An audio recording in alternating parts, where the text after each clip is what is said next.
Did she say hoo-ha? Like she said, my name is Michael, Jamrock, co-owner of Engaged Weddings. My wife and I started the website about 3.5 years ago. But I first wanted to tell you how we were born. I spent about 25 years in the radio and television business as an on-air personality. If you are sports fans in the audience, I was the voice of Fox Sports for 2 years. So when they would go to commercial, I would be the guy that said, Fox Sports is being brought to you by Budweiser, Beechwood Aged. So you wouldn't see my face, but you've heard my voice. We started Jamrock Entertainment, which is an entertainment company that solely did weddings. And we were living in Boca Raton, Florida, South Florida. And whenever you bring up the gay community to anybody, the very first city they always say, San Francisco. But what people don't realize is that Broward County, where Fort Lauderdale is the most gay populated county per capita in the United States. So what started to happen was gay couples were calling us and being excited that we did gay weddings. And I said, well, doesn't everyone? Well, no, they don't. So it started to happen more and more. And then when gay couples found out we're a gay-friendly business, the phones just wouldn't stop. So Britt and I, one day said, why is this? Why are there so many people that are not gay-friendly? So we both have gay family members on both sides, and we asked them, well, this happens all the time. So we looked at the competition, and we said, they're not really doing it right. And what we do is right. And by the way, Kevin, Rose, how many people here advertise on Engaged? Kim? Gotcha.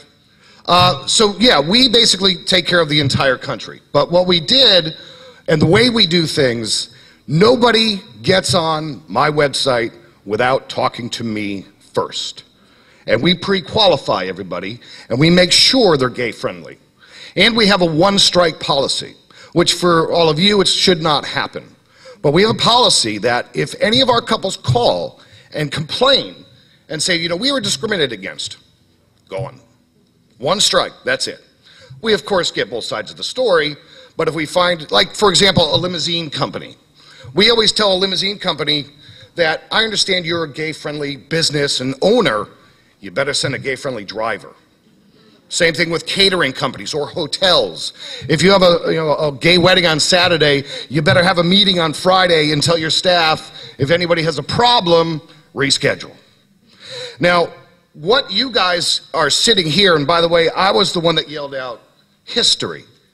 Because what you are doing is creating history, whether you know it or not. Because there's about, over 100 people here. But you know what? There's about 10,000 of you that won't do a gay wedding, ever. We found people all over the country, especially the Bible Belt, they would literally have their house foreclosed on, then do a gay wedding. And it's unbelievable. And that's what, that's what we do. Every single day, I'm on the phones, making cold calls to businesses all over the country, from Hawaii to California to Texas to Alabama to Maine. And that city right there, 1 out of every 3 weddings right now in New York, it's a gay wedding. And why that is, a lot of them are not from New York. They're from Wisconsin, Michigan, Iowa, Nebraska. They're all coming. Right, but they're still coming to New York. Once I get married in Iowa. And you're from Iowa? I'm so sorry. But then, I'm going to actually talk about Iowa in a second. Is it Bettina? Hello. She was talking about you're a business, and for the new graduates tomorrow, this is going to be a business. If you want this to be your livelihood, she brought up a couple good points. It's a business. You're salespeople. And Iowa, speaking of which, remember the movie Field of Dreams? If you build it, they will come. Well, that doesn't go for websites. Because you can have the best website on the planet, but if nobody can find it, what's the point? My wife does what they call SEO, search engine optimization. When you're getting a website name or thinking of a website name, make sure it's something that people want to look up. Don't call it, Bob's wedding website. What?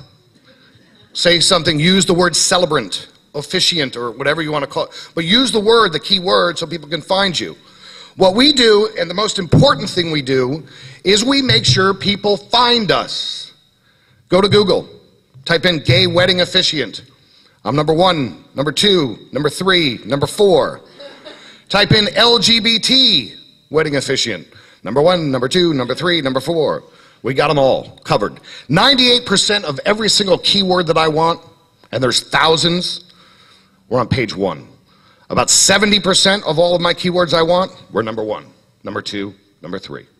Type in any single category that we have, whether it's a limo, a caterer, or accommodations, and then add your state, I guarantee I'm number 1.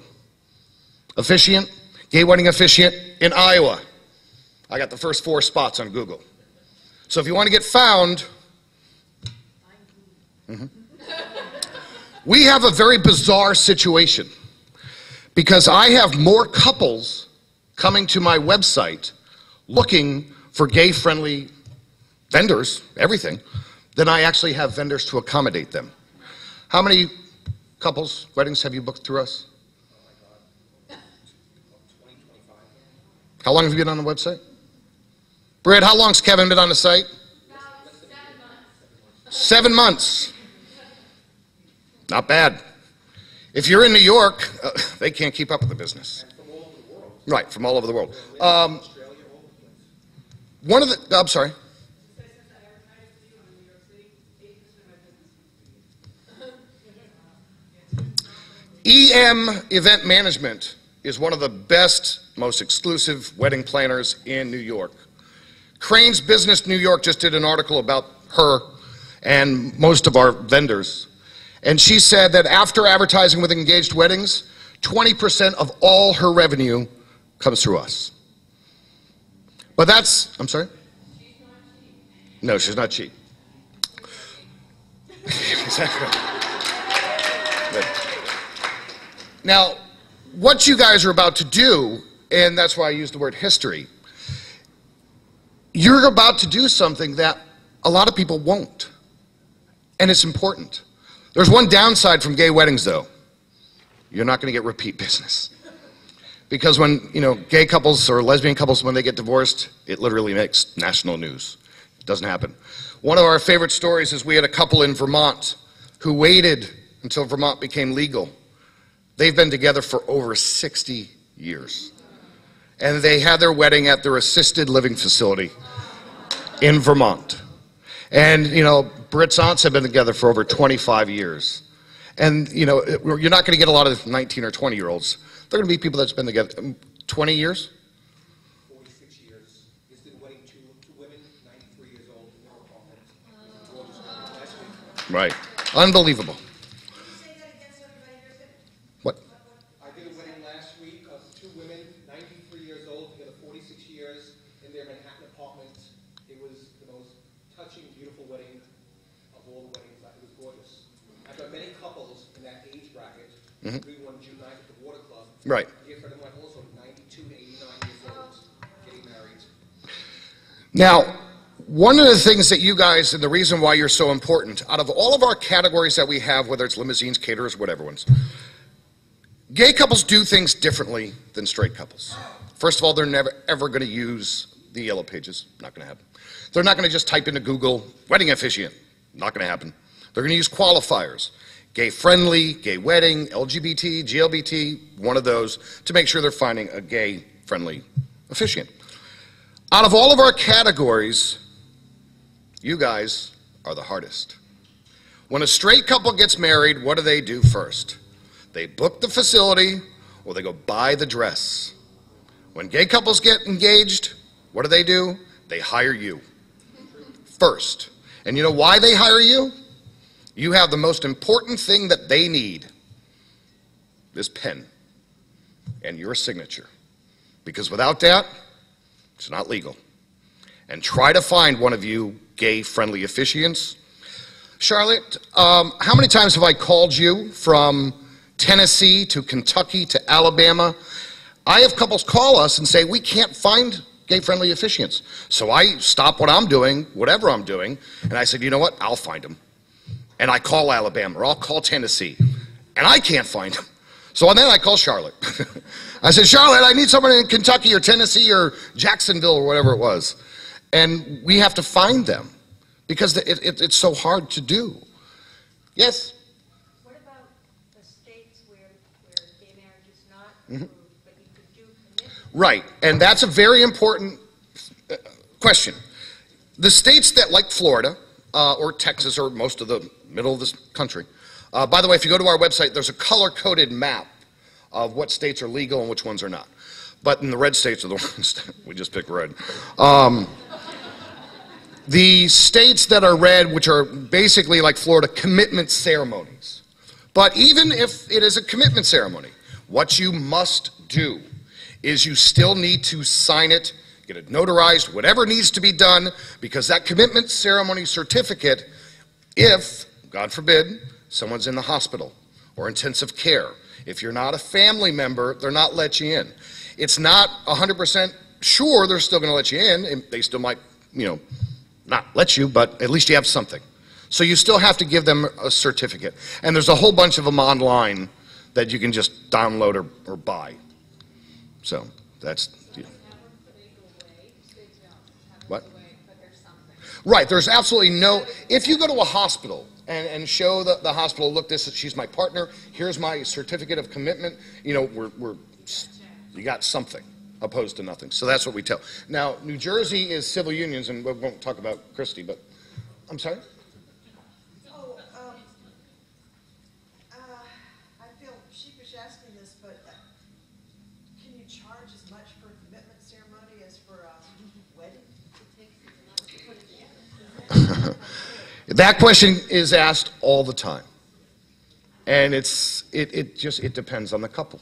It's just like a straight couple. What about the 44% thing, where a lot of officiants I know, until the other states, the 44% of states that haven't recognized gay marriage, they're charging 44% less. Is anyone in the room doing that? Have you heard of them doing that? I've never heard that. Yeah, it's very common. Have you heard it, Cindy? No, and we spend 10 to 20 hours doing a commitment ceremony or a wedding. So Right. Oh, I personally don't do it either. Yeah, no, I've not heard that. One other thing about the divorce, which is a real shame, I was crediting Australia, obviously celibacy. One of the most shocking and embarrassing things is that Australia, the federal government, has yet to...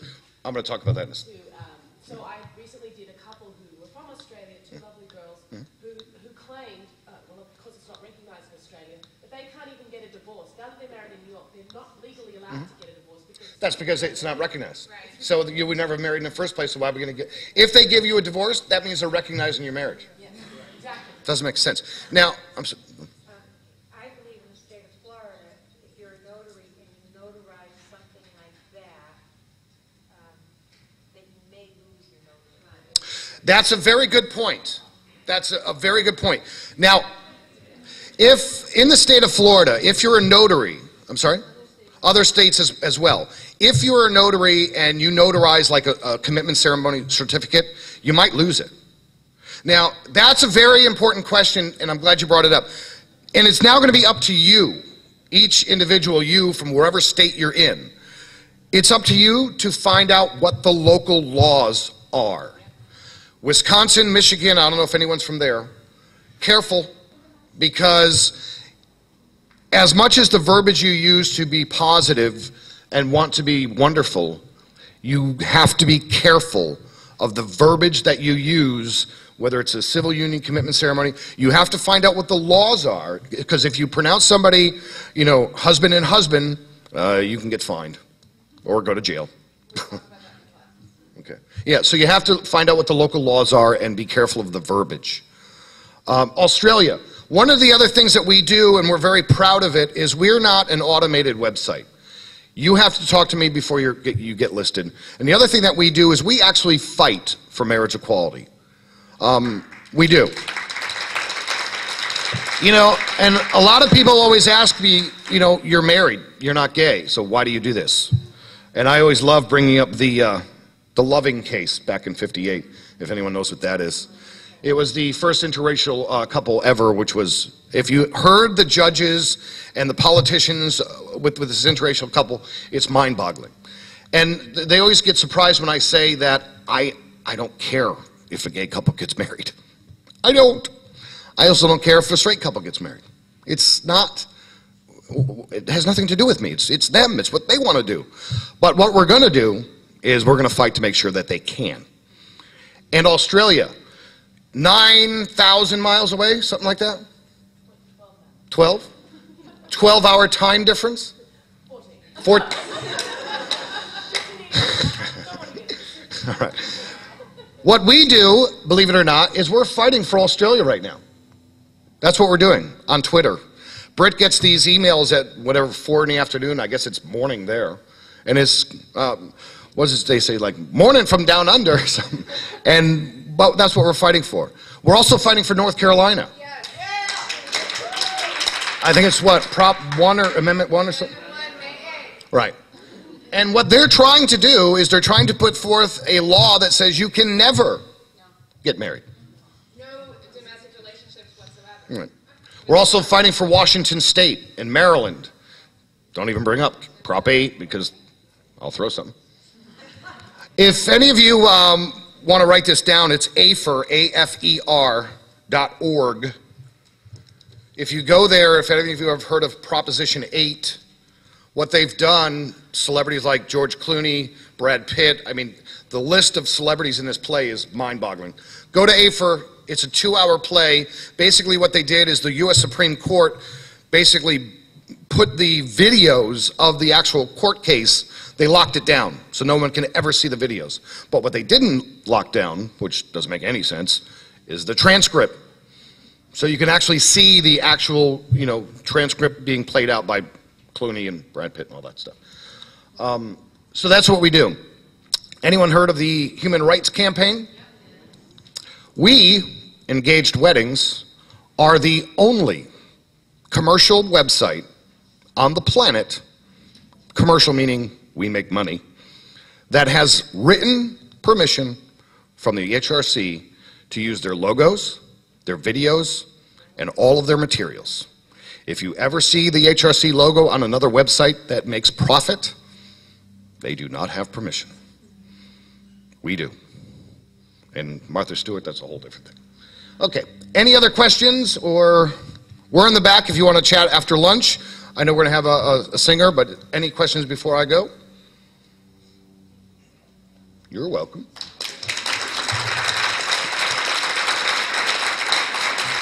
Thanks.